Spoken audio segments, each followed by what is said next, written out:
Welcome back, everybody, to another episode of the First Round Showdown podcast. Today, we're going to be talking about a title that I feel is probably one of the best released 2D platformers that came out for the Nintendo Entertainment System. If you guys haven't tried playing it, you definitely should. Come with us today as we talk about Monster in My Pocket. Very similar to the comic book series, Warlock and his evil minions are trying to take over the world. But it's up to Vampire and the monster to stop them. Taking a closer look, Vampire is Nosferatu, and the monster is none other than Frankenstein's monster. They travel through houses, sewers, and other countries to try to make it back to Monster Mountain and defeat the evil Warlock once and for all. Monster in My Pocket is a side-scrolling platformer developed by Konami in 1992 for the Nintendo Entertainment System. As I said before, this game is based off of the comic book series and features most of the monsters from Series 1.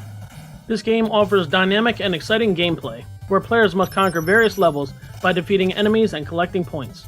The gameplay is simple and innovative at the same time, with very responsive and precise controls. The graphics in the game are very colorful and detailed, with well-designed and animated characters. The sound is very dynamic and fits the game style perfectly. Not to mention the soundtrack is very catchy. Monster in My Pocket allows simultaneous two-player co-op play, allowing players to face challenges together and explore the world of monsters. Cooperation may be key to defeat tougher enemies and progress through the challenging levels. This 2D platformer was released in January of 1992, specifically for the Nintendo Entertainment System. Monster in My Pocket was best known as a toy line released by Matchbox in 1990. It consists of small, soft plastic figures representing monsters. In its first run, there were 11 series released. There were over 200 monsters in the collection, most of which were assigned a point value. Among the highest valued monsters were Tyrannosaurus Rex, Griffin, Great Beast, Behemoth, Hydra, and Werewolf, all being 25 points. At one point, a board game was actually released by Decipher Limited, which used the action figures as playing pieces. The game involved using the monsters to fight battles in terrains where they had different strengths. Now let's check in with the other guys and see what they thought this week.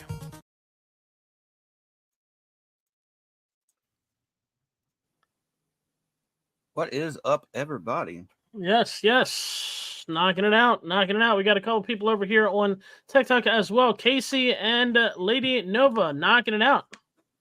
We got Griff over on YouTube.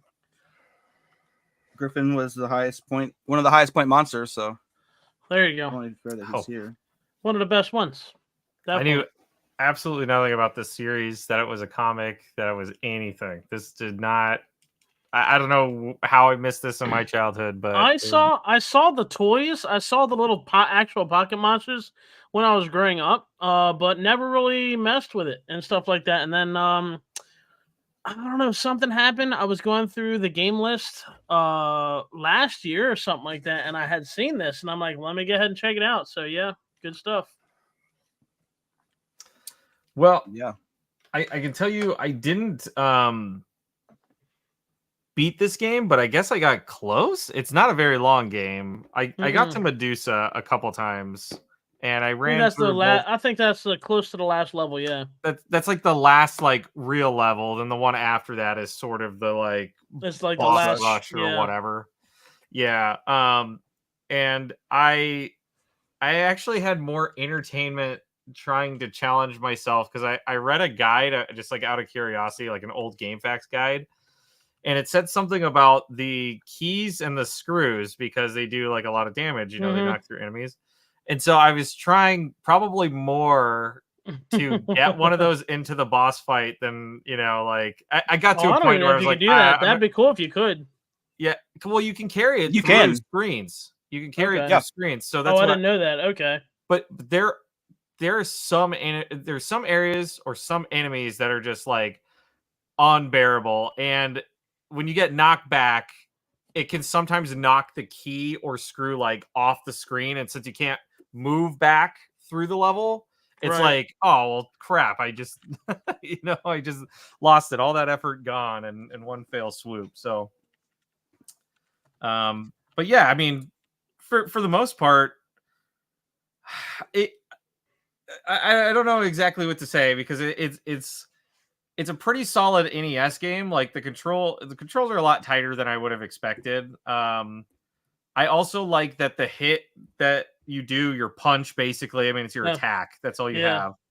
Is kind of it's almost like an a arc. screen. Yeah, it's like an arced area, and it's actually pretty good kind of around the head area too. So you can avoid a lot of cheap shots by almost just baiting the enemy towards you rather than trying to be aggressive and going towards the enemy.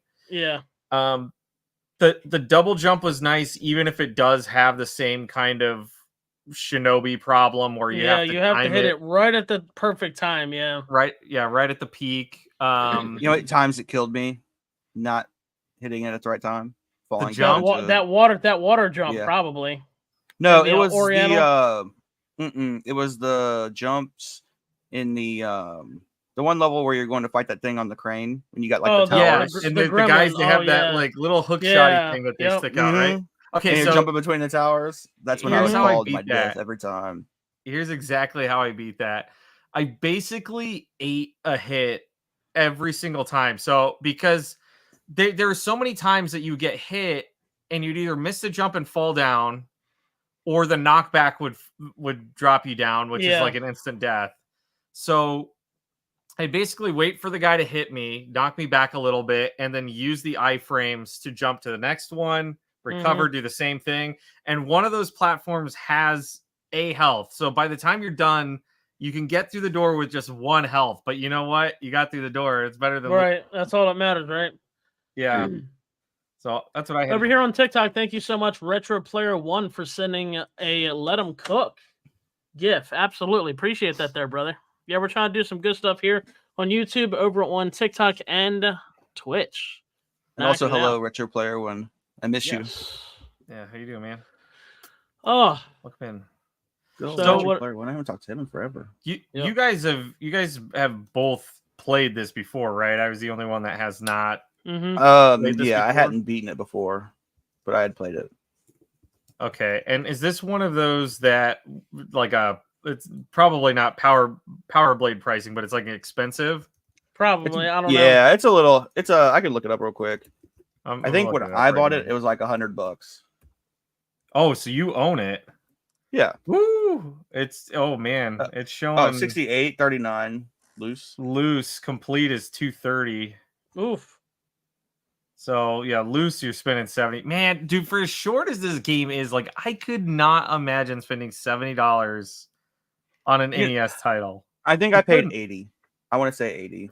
Retro Player 1 over on TikTok says Konami makes great games, including arcades. They do. They absolutely do. I feel like during that era, during the era of NES, SNES, it was really like a war between Konami and Capcom.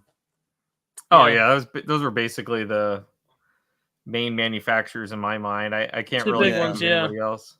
What, Data East or some shit?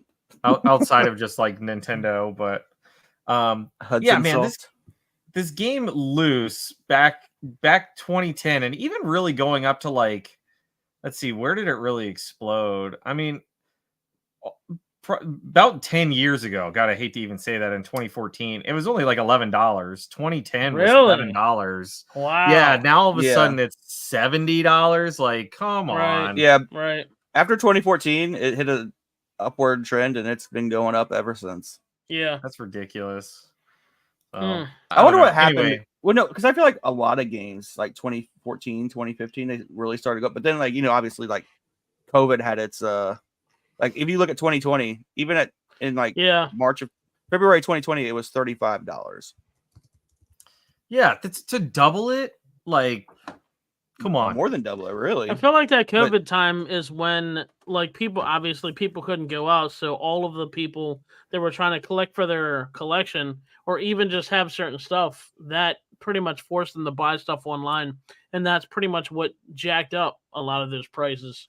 But not only that, but like 2020 is when like TikTok really like took off, and people were on there playing their video games on TikTok, and people saw it, and they were like, "Oh, that's gonna be me next." And so they started collecting, and then it took off from there. And now prices are stupid, but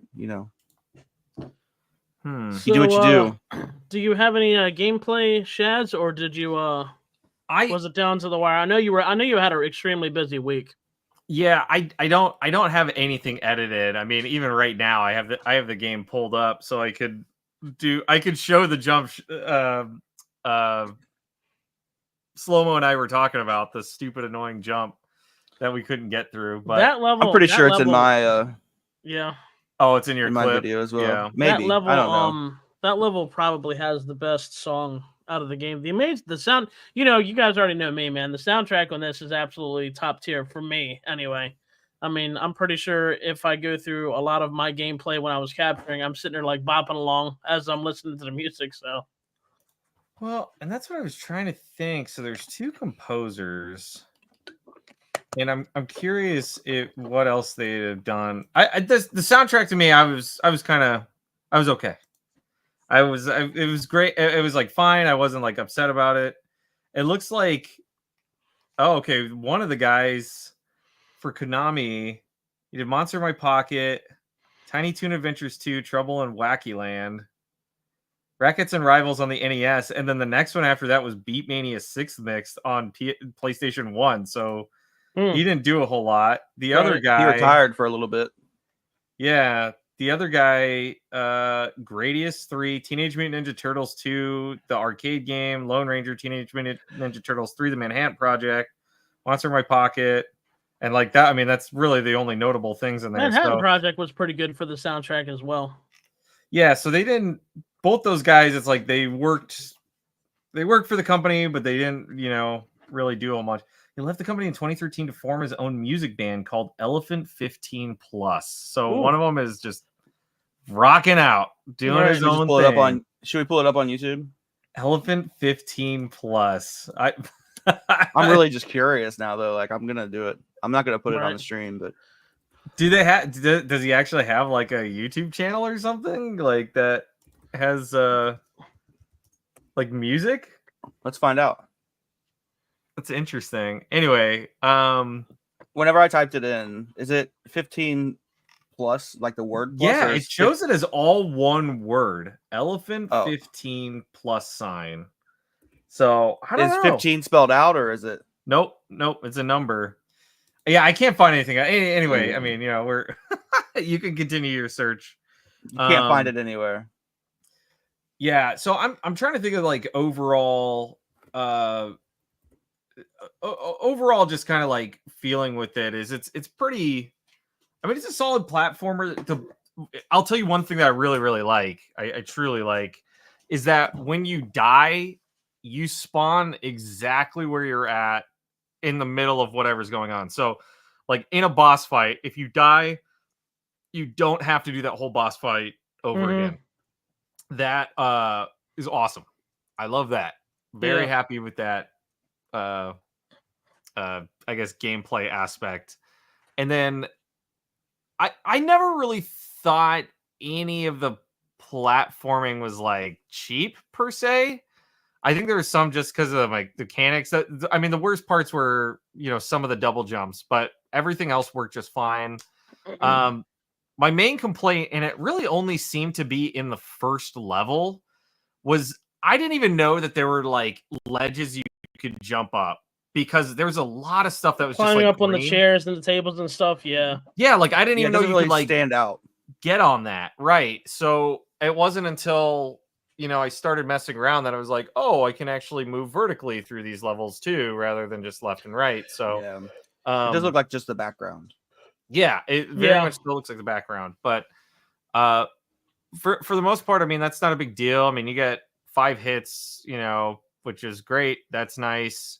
And there's plenty of life around too. I didn't really ever felt like you were shortchanged for health.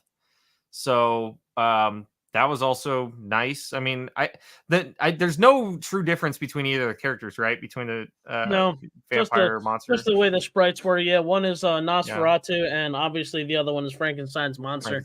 Yeah. So yeah, I mean, it's just like it's solid all around. I mean, it's not a particularly long game. The bosses didn't feel overly cheap either. And most of this, I think, most of what I found is like with any of the enemies, it's like it's a patience thing. Like if you go rushing in, you're probably going to get beaten up. But if you take a few steps, wait for an enemy to come to you, hit them, you'll be on with your life. It'll work out. So yeah, I overall really enjoyed all of the pop culture and thrillers and horror references and comic book references. Because like I said, in my opening, they had trading cards, they had the little minifigures, they had comic books. Apparently there was like 6 different series of comic books that they came out with, and it was all touch base on, movie mythological creatures. Like there's the Oriental level, you see I think you see like a specific Godzilla character. You see the Hydra from Godzilla, one of the Godzilla movies. I think they threw a lot of different stuff in there, which I thought was pretty great.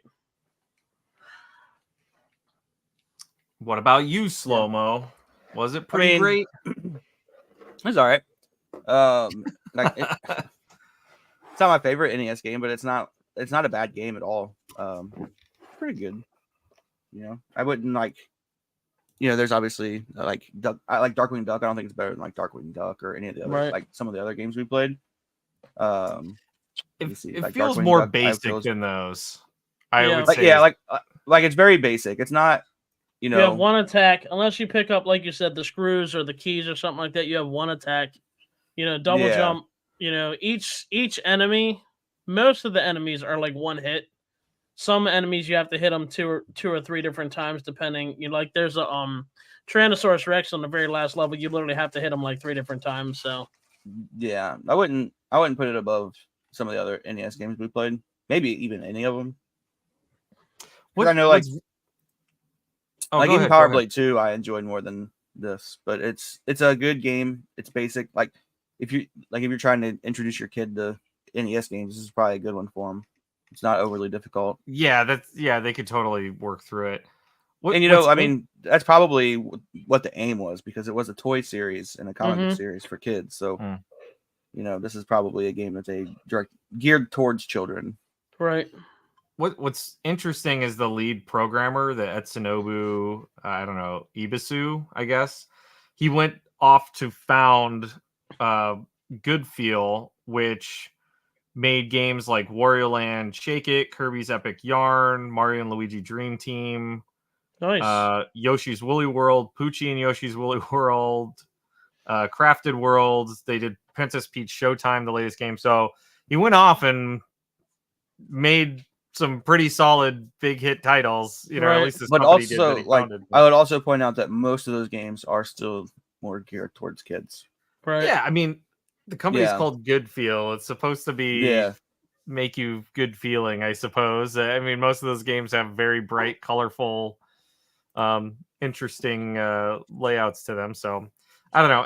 Nonetheless, they had a vision, they ran with it, and what we got is an NES game. So it works. Yeah, it works. You have some gameplay for us, Slow-Mo? I do. I'm not going to play my transition thing today because it's loud and I'm too tired to hear it. It'll probably be like sensory overload for me at this point. Wow, you can't even troll yourself today? No. Oh, jeez. Well, usually I don't troll myself because I think it's funny, but today I'm tired. Oh, this is supposed to be like this. Okay. Like everybody said, like it's a really just simple, easy game. There's nothing too hard about it. I don't know what more to say about it other than that. It controls fine. It's a little glitchy as far as like the actual like graphics go. Like every time you swing, like half your body disappears. But there's some rendering issues for sure. Yeah. I've played it before. I'd play it again. It's not something that I'm dying to play again, but and especially now that I beat it, now I know I can just fly through it anytime I want to. Well, my biggest thing was it tricked me. So I did trick you. Oh, I beat the game. I beat the warlock guy, and then I turned the game off. I was like, yeah, okay, that's cool. And then I was watching the speed run because I wanted to see how they did it so fast, because the speed run time was like 11 minutes. And that's when I realized that there was another boss at the end after the warlock, and I was like, "Oh yeah, you did it! Congratulations!" It's like that ending, like after the credits scene of Marvel movies that you. Is like, a mid-credit sequence, yeah. It was stupid, and so I had to go back and play it all over again. He saw the character sitting in front of the TV, just watching TV, and he's like, "All right, turn the game off." Yeah, I did beat it though. Good stuff. Good stuff, man. Oh, that's interesting. So you like fight the TV? Is that what it is? Yeah. So you the guy in the destroy TV. you destroy the warlock, and then your character goes back to watching TV, and then all of a sudden he appears on the TV like, "Oh, I'm more powerful than you could ever imagined," or something like that, and then you have to fight him on the TV.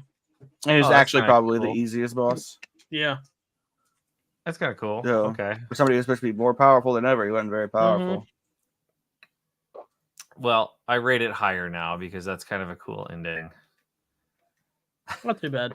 And you can play a two-player. You can play a two-player co-op with, as you guys said, if there's a lot of stuff happening on the screen, it kind of slows down and has a hard time rendering everything. So I can only imagine having a secondary player on there and trying to do all that. It probably slows it janked way down.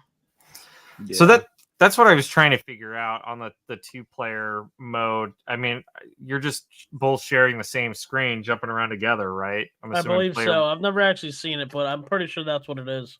Okay. It honestly makes me happy that there are rendering issues because the only time I've ever played this game was on my physical copy. I had never emulated it before, and I thought my copy was bad because there were rendering issues and stuff. I just thought it was like a bad. So it did that on the hard copy too, right? Yeah. So I thought the copy was just flawed, and I was like, "Dang, that's crazy! I spent all that money on this game, and it doesn't even work all the way." And then I played it on emulation. I was like, "Oh, so it isn't just mine." Right.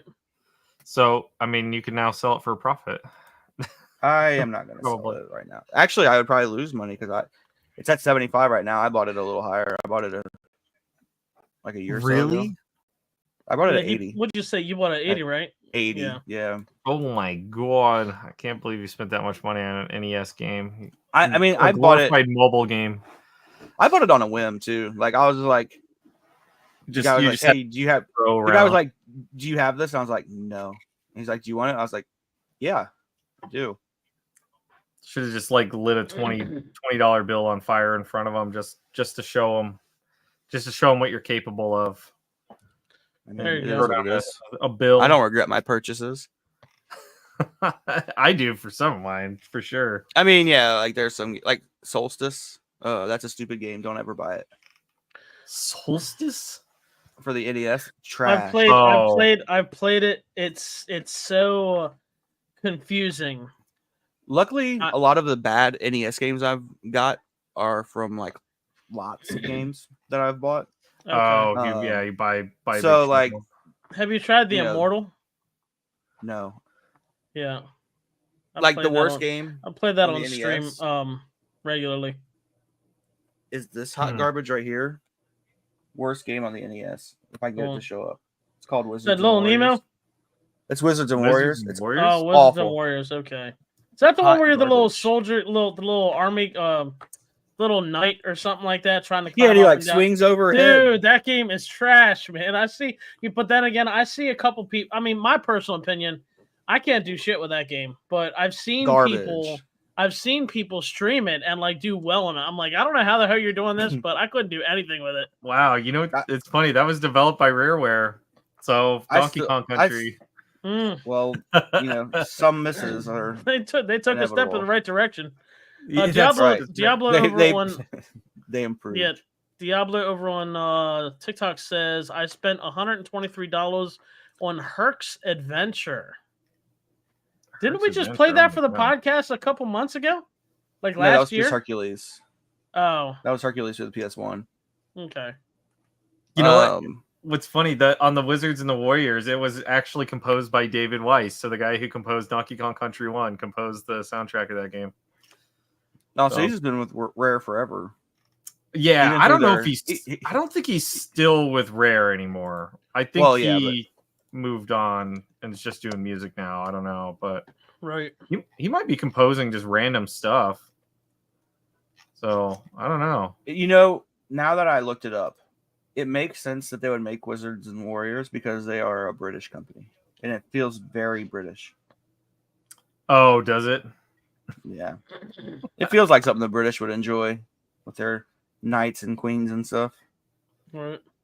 Yeah. And cobblestone roads. Yeah, I couldn't understand that game for the life of me. I've never played it, although it sounds very familiar. So I'm curious. Oh, this is the third game they ever made. Oh, dude, they made some hot garbage on the NES. That's crazy. Yeah, well, that was I say that's one of those reasons why I don't typically go back to the NES, because it's a very, I mean, the SNES is like that too, but it's a very experimental era. People, there's a huge boom to just get a video game, period. So people were making video games who had no idea, anything about game development, game design, anything. You had other companies that were trying new things because they want to be the next Mario Brothers or whatever, right? So you have that going on. You have some gold with companies like Capcom and Konami and other, actually putting out solid games. Although the stuff that they made were probably not too unlike each other. You could look at Quackshot and Darkwing Duck and Chippendale's Rescue Rangers, and all of the list goes on, right? On any of the IPs are very, very similar overall. But most of the NES era was kind of just experimental, and I just like I don't know. Yeah, that's was such a huge step in the right direction, in my opinion. I would argue that Rare did not make a good game until 1990. They had already been around for like 6 years. Rare did not make a good game until 1990. No, well, the first good game was A Nightmare on Elm Street. They developed that. Okay. It was published by you mean Arcade. for the you mean the NES one, right? Yeah. Okay. Other than that, I can't say anything good about the list of games preceding. I know my wife really likes Solar Jetman, and I played it. And I've got Solar Jetman is awful. Garbage. I wouldn't It's necessarily bad. agree with that, but I don't think it's amazing either. I think there's No, some it's actually bad. really, really good visual sprite work that's done in there. And the physics is actually pretty impressive for an NES title, to be completely honest. But yeah, for the most part, it's not like it's an amazing, not like it's like best NES title, I don't know. I also have Solar Jetman, and I don't want it. Do I have a copy of it? I was gonna say you can send it to me. I'll take it. But anyway. Oh, we're going. I know what I want to replace it with. I need how many games do I need to put on the list? I don't know, probably like 70. Let me check. I know we were talking about one specifically that I would like to put on the list that I think you'll be happy with, Slim, because we talked about it at one point. You need, I think. Hold on. You already replaced it, I think, but you do still need another game. You replace it with Turok. Okay, cool. All right, and then yeah. Anyway, we'll figure that out later. So do we want to rate this game? Yes, let's go for it. Just like I guess. Alrighty. As you can see, I have strategically placed monsters in my pocket in the B category. That is no indicator of how I feel about the game. With that being said, I give it a B. All right. It rode that BC line hard. Good Shads. Like it was like if there was a category between B and C, it would go there. But there's not.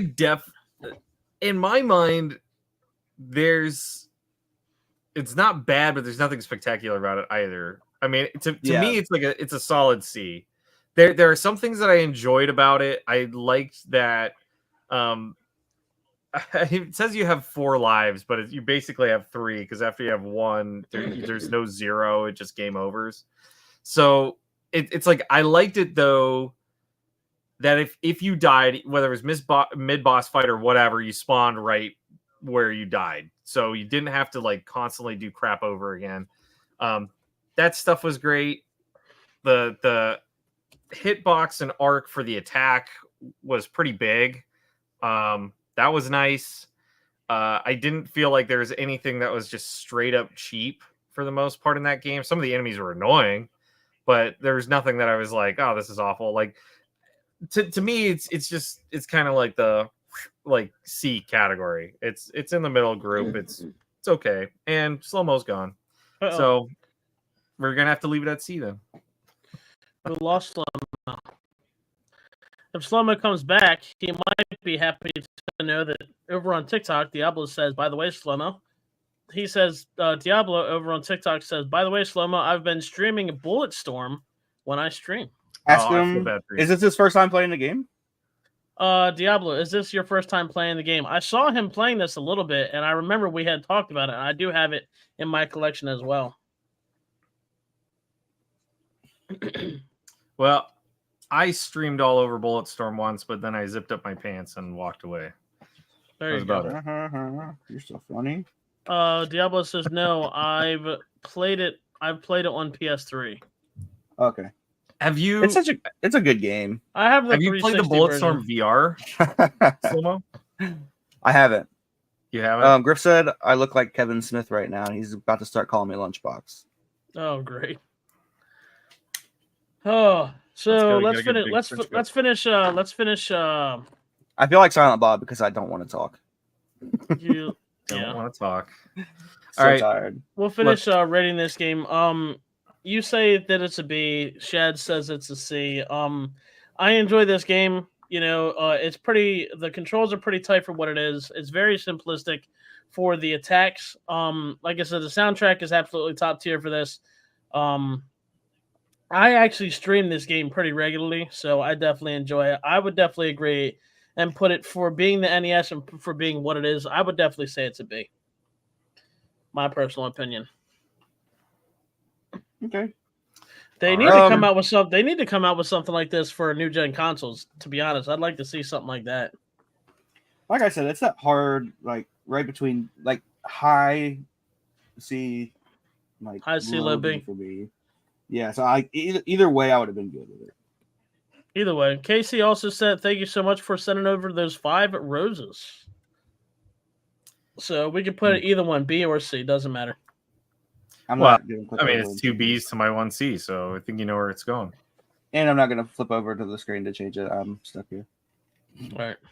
Okay. Go ahead. No, I was gonna say there's obviously like no quiz for this game, but since it's kind of Universal Monster themed, I found a 10-question Universal Monster quiz. Cool. Is it trivia time? It could be trivia time. This is probably a short trivia time anyway. So it's like go.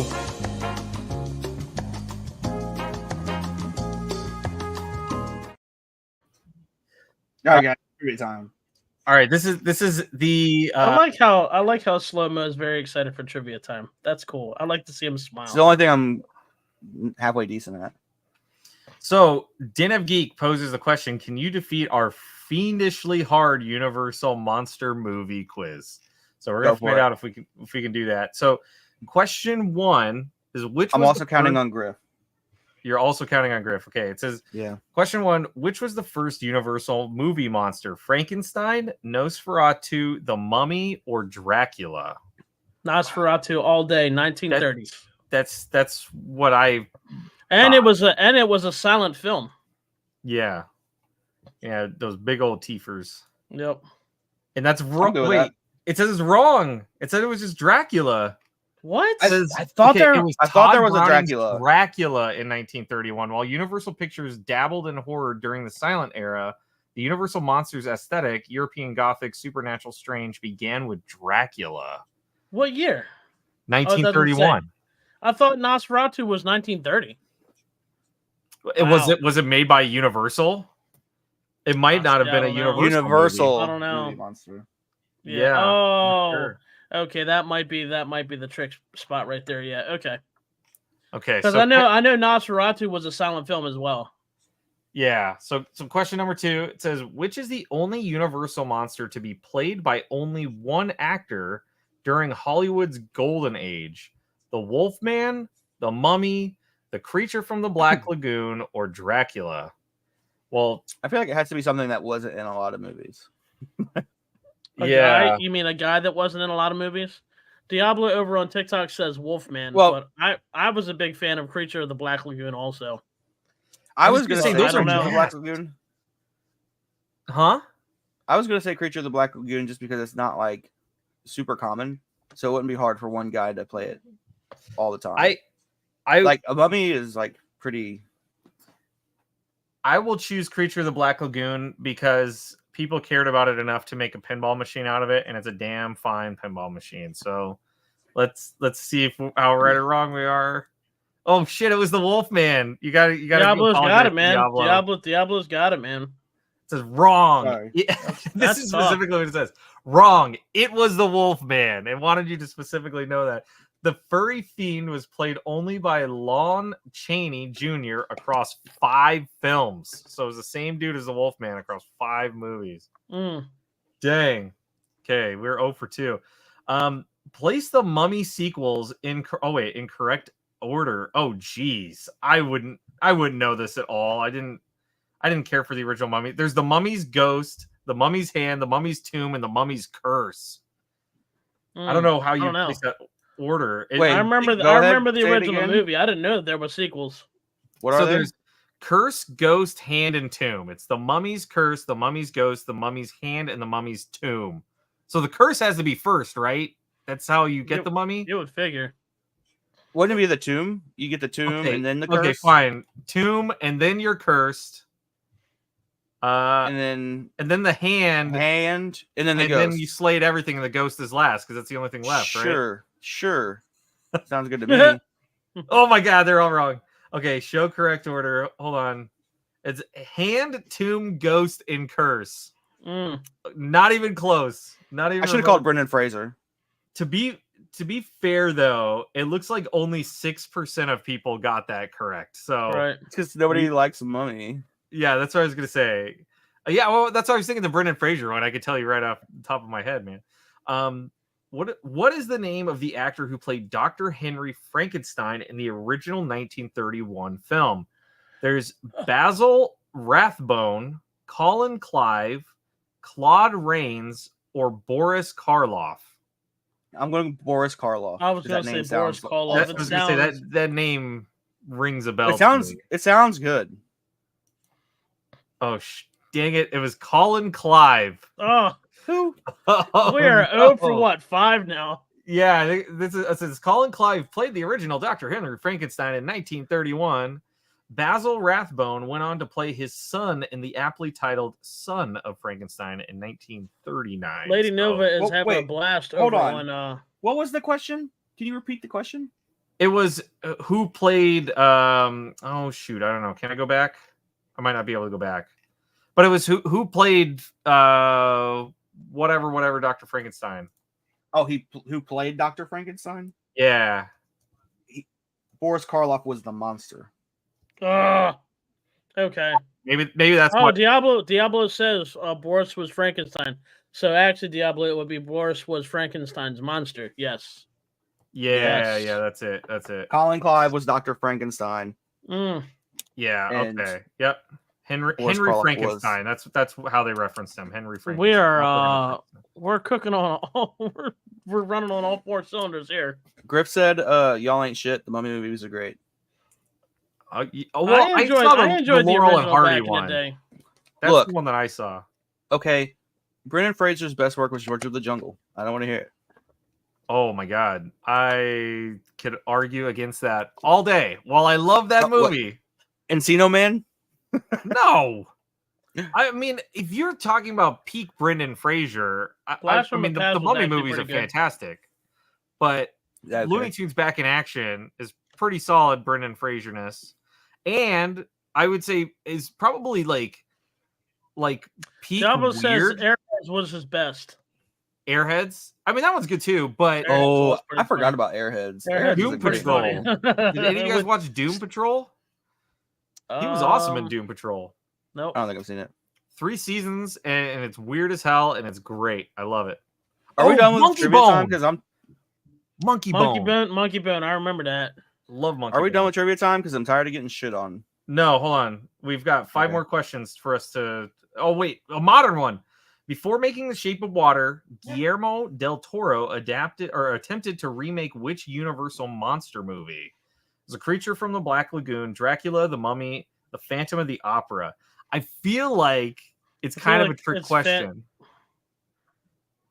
Well, here's why I say, because you've got The Shape of Water, which is about a water creature monster, and a Universal monster movie attempted to reboot Creature of the Black Lagoon as a water monster. Maybe. like maybe Universal shut it down and he's like, fine, I'll just make my own. And he made The Shape of Water. I don't know. I mean, I would say either Creature from the Black Lagoon, The Phantom of the Opera. Is that a? I don't think he would have done Universal... Mummy. I think Mummy's out. Is that a Universal monster movie? Phantom of the Opera. What, The Mummy? No. No. Did you say Phantom of the Opera was? Oh, Phantom of the Opera. I mean, I guess so. Is that really a monster movie? I mean, his face was pretty mangled, but I don't know if I would call him a monster, though. Mangled face does not make one a monster. Go talk to Universal about that. I don't know how to fix that for you. Any Del Toro, I feel like Creature of the Black Lagoon feels like Del Toro. That's movie. the most monstery monster, yeah, right, out of that list. Right. I don't know. Let's see. It was right. Hey, my Nice. logic paid off. It says A Creature from the Black Lagoon. Among the many unmade dream projects in Guillermo del Toro's career is a pitch to remake The Creature from the Black Lagoon in the 1990s. Then again, maybe he still did make it, and that's basically Shape of Water. Diablo says Phantom is a monster movie, and it's in the Monster Movie Collection set. Wow. Okay. Oh, interesting. I feel like now with the CGI and stuff that we have, now would be a really good time to remake all those old monster movies. Yeah, well, they tried to. They tried to do that with the dark. What do they call it? The Dark Universe. And that started with the Tom Cruise Mummy movie, and that failed miserably. Tom Cruise is a garbage actor, so a good actor. What's crazy is the promotional photos they had for that. I mean, they had the casting picked out. Johnny Depp was going to be the Wolfman, or was he the Wolfman, or is he the Invisible Man? They had there's literally a photo with all the stars that it's like, hey, this is the Dark Universe now. These are all the Universal monster actors. And then the Mummy came out, it flopped, and nothing went forward. You know, Tom Cruise could play the Mummy because he's the same height as King Tut when he took over. Sound logic. Oh, Russell Crowe was he Jekyll Hyde? I think he was. Wow.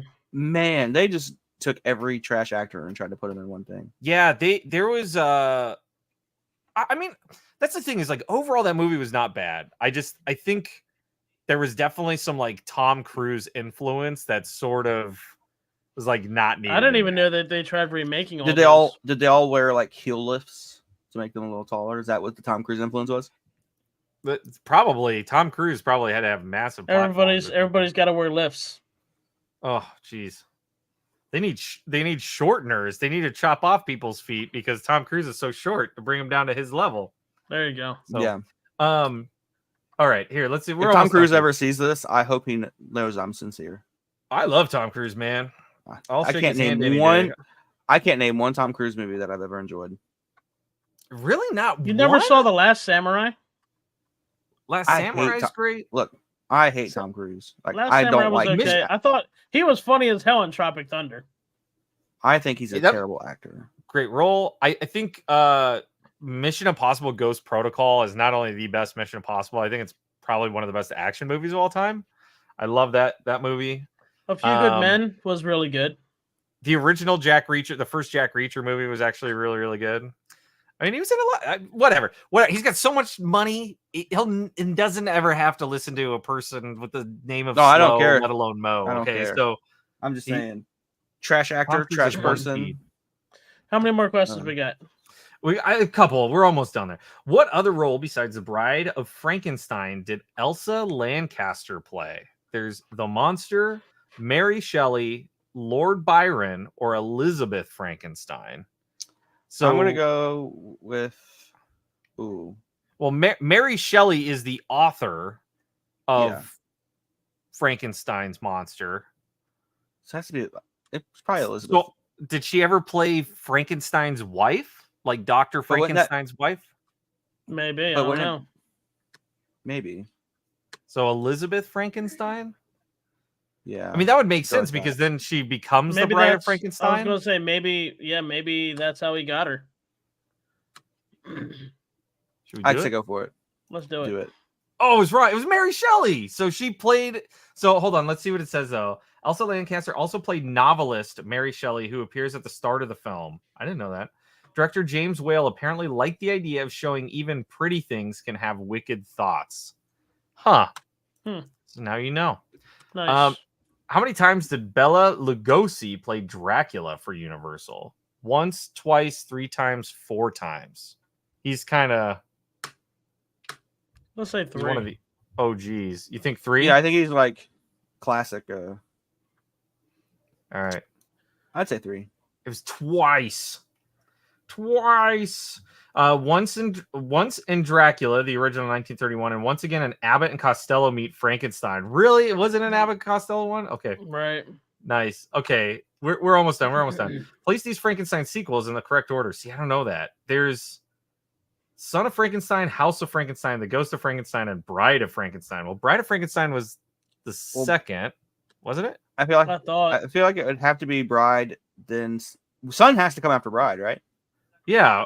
Well, or House. They got the House, and then they, and then you get the. What's the other one? We got Bride, House, Son, and Ghost. Yeah, for sure. That sounds right. You think Ghost they is moved House? in?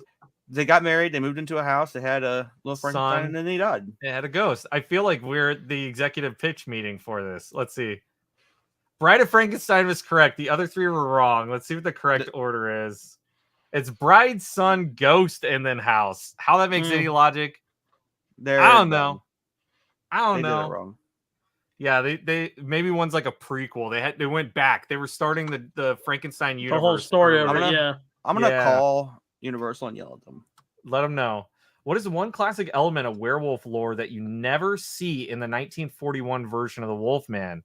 A deadly silver weapon, a full moon, fangs, or a werewolf transformation. The silver weapon's totally in it. I feel like you probably don't see a transformation. That would have been hard to achieve back then. Yeah. I thought you saw some of that. Maybe like the moon is maybe totally like a thing. Jumped in a bush. And I'm almost positive he had fangs. I don't know. Well, I'm fine with transformation. I'm thinking transformation. Wait, Diablo, what's the answer? Diablo, what did they not, go ahead and read it off again. He clearly knows. Oh, it was a silver weapon, fangs, a full moon, or transformation. Maybe it was not shown in the film. He said they did do transformation. Maybe it wasn't a full moon. Well, it was a full moon. We got it wrong. Yeah, Diablo, the original. Oh, go ahead. Okay. Go ahead. No, I was going to say Diablo said no fangs, I think.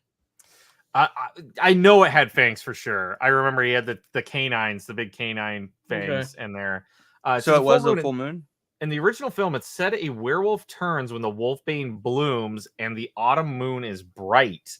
The line was amended in the sequels, which did include shots of full moon. So the original did not have a full moon. Interesting. Okay, this is the last one, and then you can hate Universal all you want.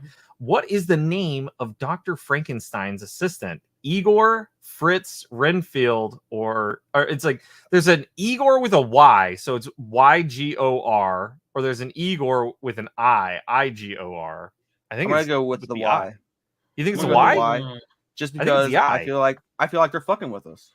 I feel like I'm probably totally wrong. I feel like it's Fritz. Think it's Fritz? I mean, go ahead and go with what you guys. I feel like Igor is like the easy one, but I don't know. I feel like it's the Y. I feel it's Ygor. Well, Renfield is Dracula's assistant, so it's definitely not Renfield. Whatever you guys want. So there's Igor with an I or Igor with a Y, or one Fritz. Igor with a Y. Igor with a Y sits right. I really do. I don't care what y'all pick. I think it's the I, but I'll do the Y because I'm curious. Let's see. It was god dang Fritz. Wow. There you go. Now look at that smug smirk. Look how mad Freedom is right now. I'm not. Fritz. He was furious. I saw the steam coming out. Damn it! It's not in his head. I heard him say, "I fucking told you." That's right. It's not until Son of Frankenstein that Bela Lugosi plays Igor with a Y. The only assistant that a Dr. Frankenstein had in one of these movies was Fritz, played by Renfield actor Dwight Fry, in the original 1931 Frankenstein. So interesting. There you go. So there wasn't Igor with a Y. I wasn't 100%. I guess so. At but one point. I'm almost positive it's spelled with an I later for sure. I'm almost positive though. So we made 1 out of 10. We made it out with an amazing 10% score on the fiendishly hard Universal Monsters quiz by Den of Geeks. And it really was. And I feel like this is the first time we've actually gotten below like the average score. That's right. This is the first time that we were below average. So you already spin the average wheel? them all together, we're still above average, you know. We are. Spin that. Let's spin the that wheel. thing.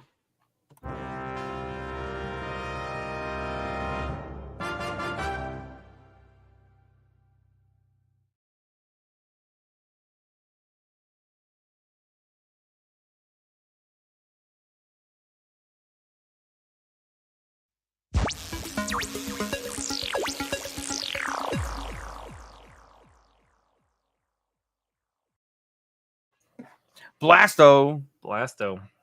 Another Freedom game. PlayStation 1. So I already know what I want to replace this with because me and you had talked about it a long time ago, but nothing came of it. Let's do Air Fortress for the NES. Oh. Haha. Shadowless is going to love that game. Let's see. Blasto is a game for the PS1 with Phil Hartman, right? Phil Hartman. Yeah, me and my girl, we were talking about that the other day. Yeah. She explained to me what had happened to him. I knew he had passed away. I didn't know how. And she she gave me all the gruesome details. And I'm like, okay. Yep. Be careful who you marry, folks. Right. That's all I gotta say. Yeah. Yep, very unfortunate. Diablo says, I have a game suggestion for you to add. Uh-oh. What's your suggestion, Diablo? Could be on a fan vote. We haven't had a fan vote in a long time. I'm okay with that. I don't trust the fans. He says, Prime Sega CD. Ooh. I don't know if we can emulate that, can I? Oh, you can totally emulate Sega CD for sure. What is it? What do you make? What's the game? Oh, is that the name of the game? The Masters, then. What's that? Is that the name of the game? Is that the name of the game, Diablo, or are you just saying it's a Prime Sega CD game? He says Prime, yes. It's called Prime. I've never heard of it. I haven't heard of that for Sega CD either. Yep, you shall see. Blast is going to be great, though. Yeah, I remember where I got that game. I got that. I know a lot of people got the demo. Yeah, my dad gave it to me. We were in an Applebee's in Prescott, Arizona. I remember this very specific. I don't know why. Specifically to this game, but I believe it's Prescott. It is not, and you were wrong. So don't even play games with me right now. But this is one game you're not allowed to play, Slow-Mo. But I will play it every time you say it. Nope. Anyway, yeah, I remember I got it up there, and I was like psyched for it. But I'm pretty positive it was like a bargain bin style game, like when we got it, you know. But yeah, there's the game's a lot of fun. I just think that it suffers like many 3D games do back then. It's like draw distance is kind of the big thing. It can sometimes be hard to tell where you're at in the level. Yeah. But yeah, it's pretty fun overall. So what the hell is Blasto? Yep. We're about to find out. Well, you'll find out next week. Yeah, maybe I'll make some promotional videos in between. Yeah, maybe. Or we can just pull it up real quick if we wanted to. We can do that too. I don't care. We got a couple minutes to kill. All right. Well, that's what I was trying to think. Did you guys watch any of the Gamescom stuff this last week? I watched your. I didn't even know about it. Oh, my going through the announcements or whatever. Yeah. I mean, to be fair, Gamescom's not in the US, so there's definitely like repeats of some things, but they showed a lot more like Indiana Jones, which is coming out soon. There was I'm excited because there's a new Peter Molyneux game, which is the guy who made Fable and black and white stuff, and it's like another RTS by him, which don't they have another Fable game coming out at some point? They do.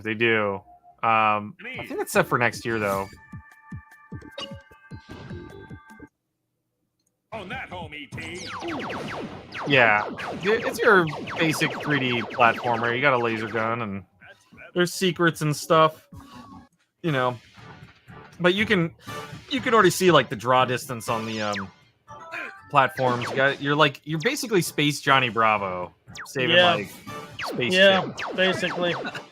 And I don't know how else to describe it. I love the smell of burning extra. I honestly don't even remember if there's any other like overarching story other than the aliens stole our babes and you gotta go. I'm really excited to hear Phil Hartman say the same line 25 times a game. You are gonna get that. I feel like it's like checked. I feel like it's Gex, but Phil Hartman. It's gonna be like the same 10 taglines throughout the whole game. I'm for it. Kinda is. So Peter always overpromises and underdelivers. That's. I mean, I will say that was definitely like something with the OG Fable that I remember the famous line that you're going to be able to chop down a tree and come back years later and that tree will be regrowing or whatever. Never happened. Can't do it. Not in the game. But, for the most part, it's like Fable 1, Fable 2, and Fable 3, all fantastic titles. Like for Xbox titles. Just not exactly what he explained it was going to be. It's pretty amazing to have such like a solid adventure game on the Xbox as Fable that no other console got. Like, yeah, I mean, Fable was definitely a big value add in my mind to the Xbox family, and I love Fable 3. Fable 3, I think, is probably the best one in my opinion. But I can talk about that forever. So, yeah, cool. Well. Leaving on a very energetic high note. It's been it's been a crazy week for all three of us, man. I know you guys have been crazy busy too. So, but that is going to be it for us. That is winding down to the wire. Appreciate you guys being here this week. Check us back next week when we explain how we did, how we enjoyed or did not enjoy Blasto for the PlayStation 1. So that's pretty much. Yep. So see you. Hope you guys have a good one.